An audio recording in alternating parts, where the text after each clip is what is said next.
Hey there. Are you struggling with really the daily chaos that's going in your home? Have you been trying to form habits in your children and yet you seem to be going nowhere? Or maybe perhaps you just didn't even know where to start because your day has so much endless friction. You're not really sure where to put your attention and what seems to be most important in your family.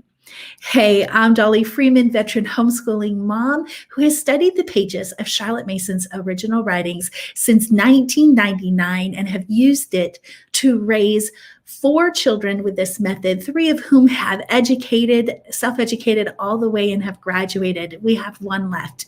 I'm the host of the Charlotte Mason Way show, an live and interactive show where I look forward to answering your questions and interacting with you at the end of the show. So if you are looking for a way to calm the daily struggles, the endless frictions in your home, you're in the right place. I hope you will take time to invest the next 20 minutes or so with me so that I can help pinpoint some of the problems and help you to be able to calm a little bit inside of you so that you can you can bring an end to the friction in your home. So if you know anyone who would benefit from this, I want to encourage you to tag them in the comments and let them know to be your learning bunny today. I have some really good tips that I know every homeschooling mama, well, mamas in general, really would benefit from. So I'll be interacting with you at the end of this episode.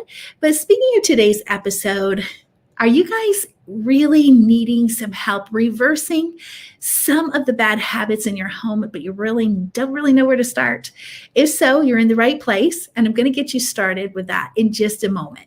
But before I do, I want to talk to you a little bit about what I experienced when I realized that I was the problem in our home.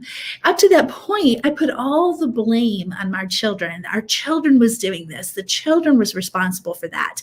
I did not understand that our children's behavior was an extension of what I allowed as a parent, that their bad habits, their bad character, their constant endless friction in our home was because I had formed those habits in our children. I know that doesn't sound right, but it's true. And how I did it was through passive parenting. What I mean by that is passive parenting is you're not really that active in your children's day-to-day activities, the things that will form what they do 99% of the time of the day without any direction from you. So if you are feeling a lot of that endless friction in your home, if you have chaos everywhere you turn, if you're just drowning with the drama, mamas, you're in the right place. And today's topic is going to help you, like it did me, come out of that and be able to recognize where it is that you as a mom need to kind of pull in and do things a bit differently. So with that, today's topic is reverse positive parenting habits. So, habits sometimes are taught, other times they're caught. And so depending on how you were raised, depending on what your childhood looked like, you may just be bringing in some of those habits from your parents. But here's what I want to tell you. If you're living and drowning in the endless friction where you are perpetually saying, don't do that, do this, it can be better in just a few weeks. So I want to help you by helping you understand what you need to reverse as a Charlotte Mason mama and be able to bring some calm into your day, literally secure smoother and easier days. Does that sound like something you would want? Say yes in the comments. Let me know if this is the episode you've been needing. All right, so before I get started, I'm going to take this off the screen. All right, so number one, I hope you're taking some notes on this because these are really helpful. And the first one, to reverse passive parenting habits, is to remove distractions. So when my life was in total chaos, I'm going to be very transparent with y'all and let you know I was disconnected with my kids. I was home with them all day long. From the time they woke up to the time I went to bed. I was home with our children 24/7, except for the few escapes to the grocery store here and there, or when I just needed some alone time and my husband took them somewhere. I was with my children nonstop. That's the life of a mother, a homeschooling mom. It's a life of a stay-at-home mom. So it's easy for us to get distracted because it's our way of escape, right? So when my children were younger, I did what my mom did with when I grew up. I watched soap operas all afternoon. We had a routine, although it was chaotic, it was still a routine that allowed me to get the kids their lunch and into bed for naps at a certain time so that I can watch soap operas without any interruptions. Well, during that time, I justified it because I was folding laundry. During commercials, run in and put the food in the crock pot or, whatever. So I was still being productive, but kids got up. My soap operas were still on. Go play in your room. And that's where chaos erupted. That's where the bad habits happened. That's where I became passively building habits in our children because I had habits of my own that I had to work through. And so when I realized I was the cause to what was going on in my home, it kind of took my breath away and realized the first thing I need to do is remove the distractions. So I needed my joy back. I had lost my joy in motherhood. I'd lost my joy in homeschooling. And I knew that I needed to shut the TV off and never turn it back on again until later in the day. So at that point, I instituted no TV before 4 because why 4? That's when all the daytime television is off. So I'm like, I won't get caught back into bad habits. And so 4 o'clock became our time where television could come on. Now, a lot of times it didn't happen until like 6 or 7 o'clock at night. And that was because our children started to building habits of being outdoors. During winter time, 4 o'clock, 5 o'clock, can we turn the television on? Yes, I'm making dinner. That would be a perfect thing for you to do. So I had to have new habits to help me get rid of that distraction that I was so distracted. So that was the first thing I had to do. I had to be present with my family, right? So I had to become aware of what was going on in my family in order to really be actively building habits. So distractions, I'm going to tell you, I had soap operas. We had phones today, and they're the worst things. I can't even tell you how sad I am when I go to a restaurant and I see all the family coming around the table on devices. And restaurants have made it so easy that if a child doesn't have a device, they could pay to play right at the table. And it breaks my heart because I'm like, we need to be present with our family. We need to remove the distractions. And we're out and about. We should be around the table building conversations.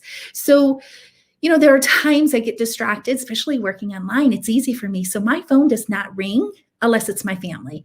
And when I'm on here, I try to always silence it. But when you're around people and you don't want that, put it on airplane mode because then nothing comes through. Turn off all the social media notifications. Do whatever you need to do to ensure that you stay connected, right, with your family, that you're aware of what's going on. I hope this is helping some of you. I needed me back all those years back, kind of walking me through how to do this. It was hard. So the second one is to remove warning threats. Wow, I can't even begin to tell you how bad I was at giving warnings that I actually had absolutely no intentions of following through with. Why? Because my show was still on, or because I was distracted with different things. I would, try to put the fear in them to obey me. Well, when I got to this point of being intentional, I could not, and being passively or actively working in habits in my family, I realized, Dollie, they're never going to obey you because you never follow through on what you say. And so, of course, why would they clean their room? Because you've said it all afternoon. If you don't clean your room, you're going to get in trouble. If you don't clean your room, I'm going to come in there with a garbage bag and throw it all away. If you don't clean your room, you're trouble with dad, whatever. And never follow through except for your trouble with dad. Dad was always the This is when I mean business is going to dad. So my children developed habits of disobedience because I never required obedience. And it was because I always had these warning threats that I had absolutely no intentions of following through on and delivering. So that's when I started to realize how important removing those decisions in that moment, because honestly, I was at the point where I was making really bad decisions to the point where the punishment never fit the crime. Because by the time I did something, I was angry, I was so frustrated, I was done. You should never discipline your children, regardless of how you discipline your children. You should never discipline your children in that attitude. So I needed help. I needed to get away from those warning threats. I needed to find those constant consequences, those natural consequences. If you do this, this is what's going to happen. And our children began to say, "Whoo, she means business." Just a couple of weeks of that, and man, did our family get better pretty quickly. All because I was reversing the passive parenting habits I had developed and in causing the chaos. So the third thing that I found was that clutter was really an issue. Even though my house was clean, I still had clutter. Don't open some of the doors. Don't get into the closets. Don't go in the kids' room. Whatever you do, don't go in the kids' room.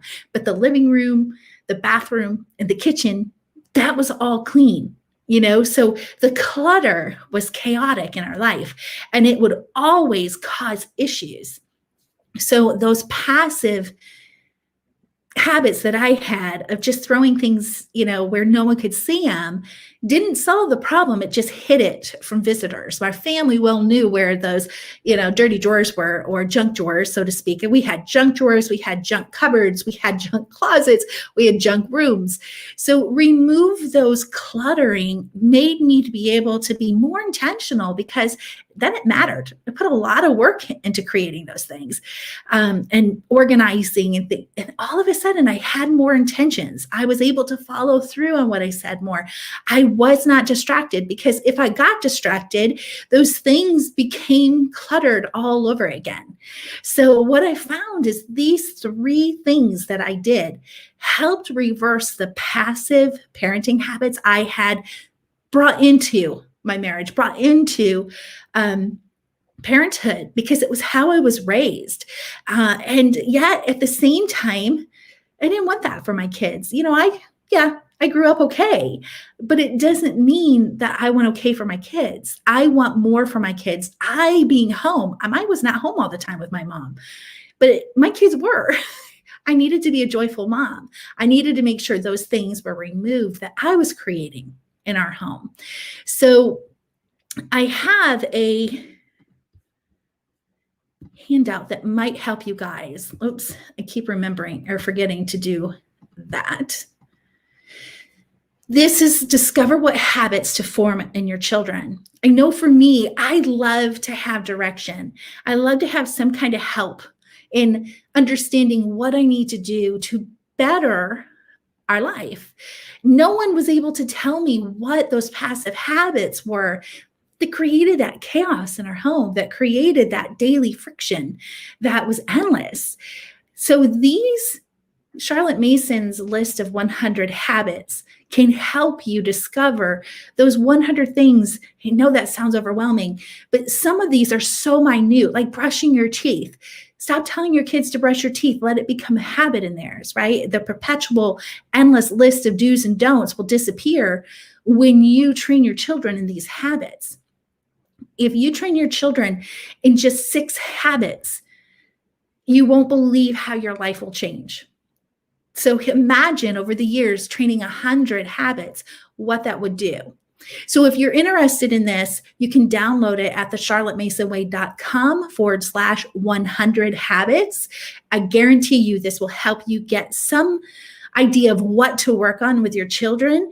But again, moms, it requires you to be present with your children. There's no way their habits are going to be built if you yourself have passive passive parenting habits. You've got to get rid of those.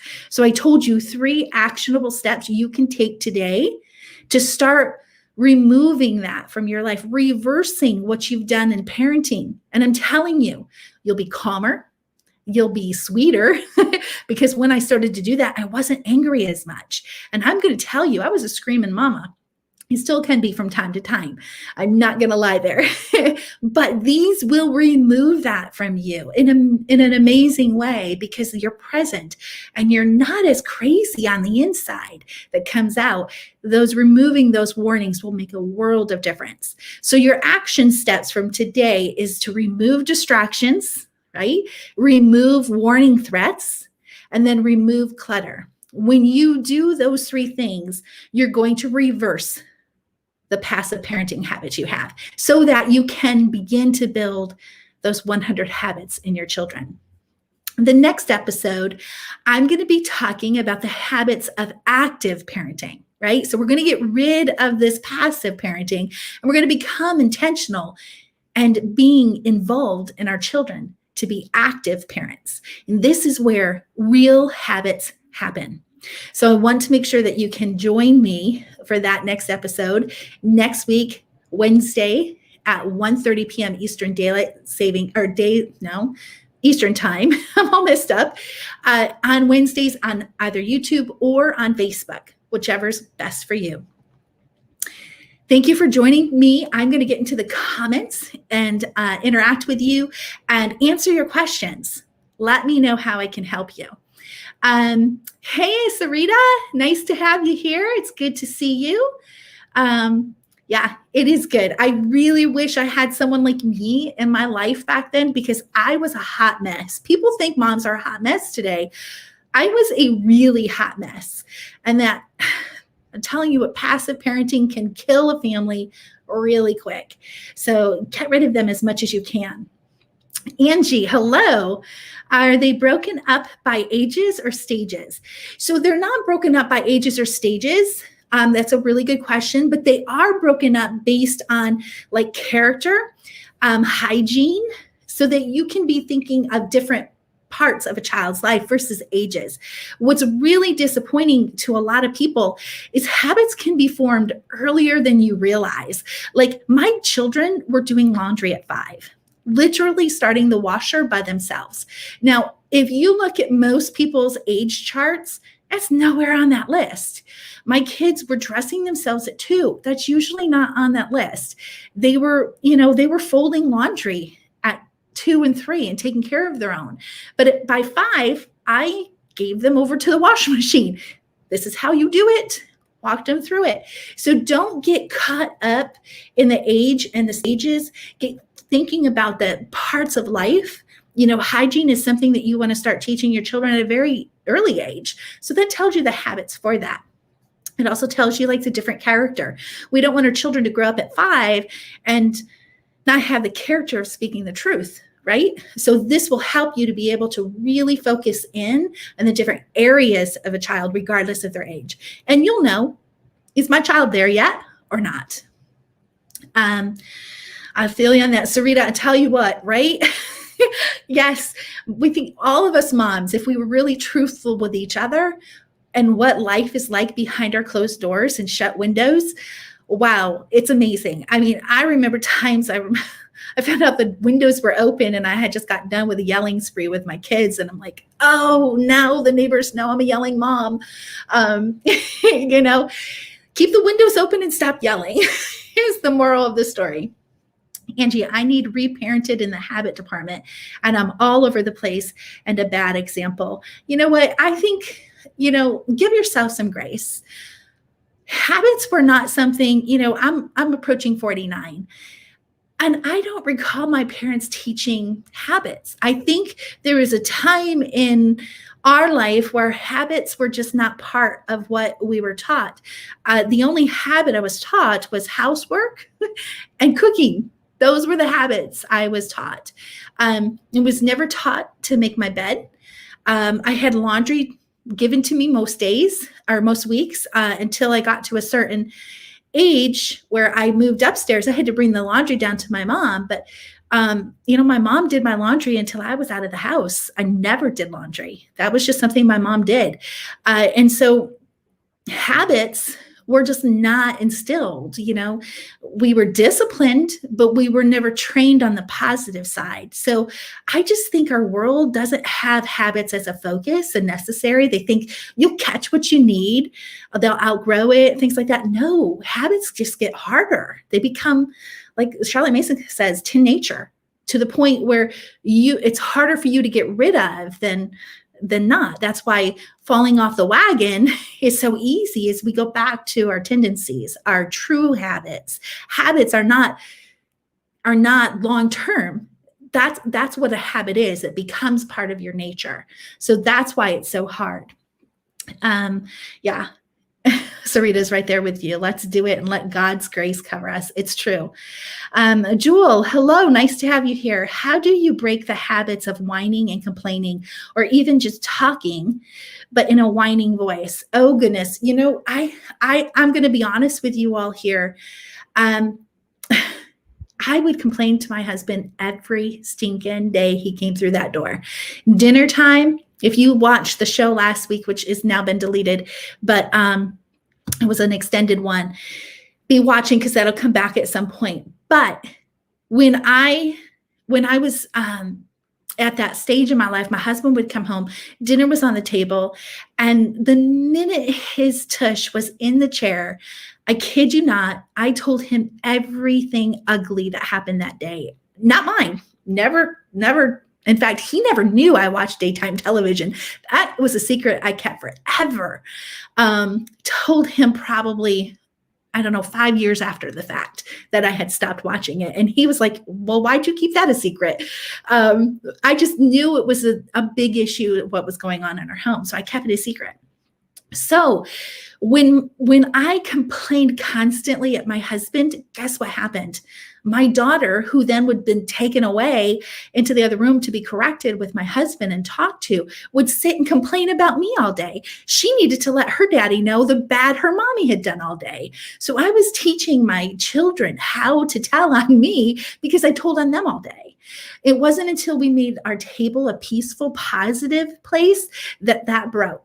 But then my husband would come home complaining about his boss or his coworkers. Well, guess what? Anytime my daughter and my son would be around other people, they would come home and start complaining about other people. Those actions are taught. Those actions are taught, y'all. So we have to realize, if we're seeing things in our children and we're with them 24/7, they're catching it through our actions. We're teaching our children these habits. So as far as whining, the best way to stop whining is the moment it happens, and there has to be an immediate consequence. All of my children went through this time where they didn't get their way and they dropped their shoulders and they put their head down in defeat. Like, they may not whine, but their body whines. And I'd say, oh no, we don't walk in our house like that. Put your shoulders back and your head up. And so correcting that behavior immediately before it got into a fit is the key. And that's really, really important. And my son has friends. He's 11, and he has some friends that are a little bit younger than he is, and they have a little bit of a baby talk. And you can tell when he's had time with them, because all of a sudden he'll start talking baby talk to our dogs, and it drives me nuts. And so I'm like, if you want this friendship, you will learn not to talk like that. You need to teach them how to talk older. And so helping them understand, right, that, everything. And unfortunately, our kids won't know it until we explain that to them. So, and be consistent. Consistency is the key to all of this. All right, Angie, this video was like an answer to prayer. I'm happy to hear that. I'm in love with the Charlotte Mason method, but feel overwhelmed with starting and lost it, and all the info to wade through. I have a 4-year-old, free, strong-spirited little girl, and a 5-month-old. Embrace your strong-willed, because I'm telling you, my daughter, who is 26 now, has always been the biggest struggle in parenting compared to my other ones. And it's been an issue We had to work through, the older she got, we had to work through it because I had bad parenting habits back then. I didn't know how to be her friendly ally in building habits because no one showed me how to do that. Charlotte Mason did. It took me years to find that inside the books and piece them all together. But what you have to understand is that strong-willed, oh, it's a world changer if you do it right. My daughter is such an influencer. She's such a leader. And I could have broken that out of her if I tried. Her characteristics of a free spirit or strong-willed, the world needs more of them. We just need to learn how to empower them the right way. And so I really want you to stay encouraged by that. Go to thejoyfilledmom.com. That's my other blog. I don't write there anymore, but and search strong-willed. I think I have 2 or 3 posts there that should help you. All right. So Rita says, this is so true. Discipline in what's right, but not trained in the good things to do. I've been working on this myself and how to train the good habits and be that example. It's so true, y'all. I'll tell you what, I knew this new year was coming. And as I contemplated what to share on my show, habits is something that will change your life. You know, we plan these beautiful homeschooling plans, but habits get in the way, rather they get done or not get done, right? And so I knew that focusing on habits has to start with us. And we have to do all we can do to be better as a mom, because we weren't trained that way. We had to be intentional. And the best way you can do is to reverse is I don't want to say remove, but reverse it, because it's not, you just can't stop doing something. You have to purposely go in the back direction and get it all out and fix everything that may have been caused because of it. So, all right. Mayuga, I think is how you say your name. Thank you for your inspiring words on our strong-willed, challenging children. You're welcome. We all have one. So at least one. Some of us have more. Definitely, if you need it, go to the Joy-Filled Mom and look at the strong-willed post. They'll really tell you about how amazing those children are. My daughter has always been referenced as my right hand. She has been the help and in my life. And when she started to work outside of the house, and then she was not home hardly ever, she still is at home, but she's full-time college and full-time work. So I don't get to see her that much. And I miss her. But I'll tell you what, she is so appreciated in her workplace. It's those strong-willed children who literally the world relies on. So just train them the right way and they will be a benefit to society. But we moms don't know how to deal with it. We usually parent it out of them, and then we break the sacred personality they have. So don't do that. Don't do that. All right, y'all, I have loved the interaction today and the questions. Thank you. That makes what I do weekly, showing up for you all, much easier when I don't feel like I'm just talking to the screen. So thank you for interacting. I really, really love it. Thank you, Virginia, for putting that link. Yes, it's the Joy-Filled Mom. And just go in and search, strong-willed. You'll find it. There's a lot of Charlotte Mason things on there as well. But it's been a joy. I really look forward to next week, where we're going to talk about the habits of active parenting. And this is the key to building good habits in you and in your children. So it all starts with being active in your children's lives and being present with them. But thank you again for interacting. I look forward to next week. Until then, you all have a wonderful rest of the week and reverse that passive parenting habits. Bye for now.